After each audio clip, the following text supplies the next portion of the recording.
آج بچوں کی فرمائش پہ میں ان کے لیے بنا رہی ہوں فرائض، کیونکہ بچے جیسے ہی ٹیوشن گئے تو انہوں نے مجھ سے یہی کہا کہ مما جب ہم وہاں جائیں گے تو آپ ہمارے لیے فرائض بنانا، ہمارا کھانا کھانے کو دل نہیں کرتا۔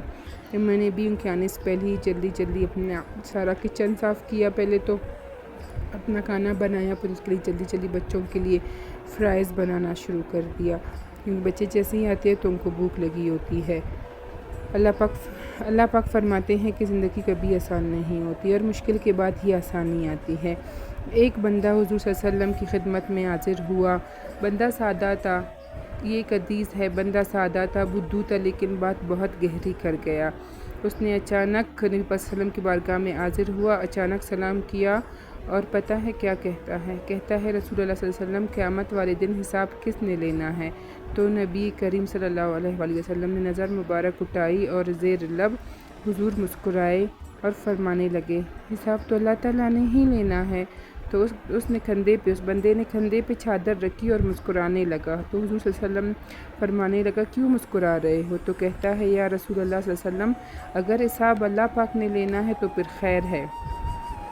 تو محبوب فرمانے لگے میں کیا مطلب؟ کہنے لگے محبوب کریم جب غالب آتا ہے نا، اللہ پاک جب غالب آتا ہے تو پھر معافی کر دیتا ہے۔ کسی بزرگ سے پوچھا گیا کہ آپ ہمیں مثال کے طور پر یہ بتائیں، ہم مثال کے طور پر آپ سے پوچھ رہے ہیں اگر آپ کا حساب قیامت کے دن آپ کے ماں باپ کے ذمہ رکھا جائے تو بزرگ کہنے لگے نہیں، میرا رب ہی ٹھیک ہے، میرا مالک ماں باپ سے زیادہ مجھ سے پیار کرتا ہے، یہ میری رب کی شان ہے، جو وہ ہم سے ماں سے 70 گنا زیادہ محبت کرتا ہے تو ہمیں معاف کیسے نہیں کرے گا۔ تو میرے رسول پاک فرمانے لگے قیامت والے دن اللہ تعالیٰ بندے پر اپنی رحمت کی چادر ڈالے گا جو اس کی شان کے لائق ہوگی۔ تو اللہ پاک اپنے بندے سے پوچھے گا کہ آپ نے فلانا گناہ نہیں کیا تھا؟ تو بندہ بولے گا جی اللہ پاک میں نے یہ گناہ کیا تھا، کوتاہی ہو گئی، مجھ سے غلطی ہو گئی۔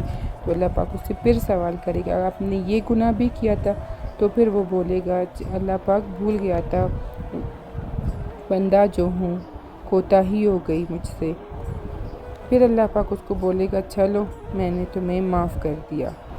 اللہ پاک اپنے بندوں پہ ہمیشہ رحمت ہی رحمت کرتا ہے۔ یہ ہم بندے ہیں جو اللہ پاک کی نافرمانی کرتے ہیں، ہو جاتی ہے ہم سے کوتاہی، نماز میں ہوتی ہے، کسی سے اچھا سلوک کرنے میں ہو جاتی ہے، کسی سے ہم اچھے منہ اگر بات نہ کرے، جو اللہ کا بندہ ہے ہمیں کسی سے منہ پھیرنا نہیں چاہیے، ہمیں ہر اس انسان سے اچھے سے بات کرنا چاہیے جو ہمارے لیے، اللہ کے لیے سب مخلوق ایک جیسے ہیں، ہم سب ایک جیسے اللہ پاک کے لیے، تو ہم نے خود اپنے لیے دائرے بنائے ہیں کہ فلانا ایسا ہے، فلانا ویسا ہے۔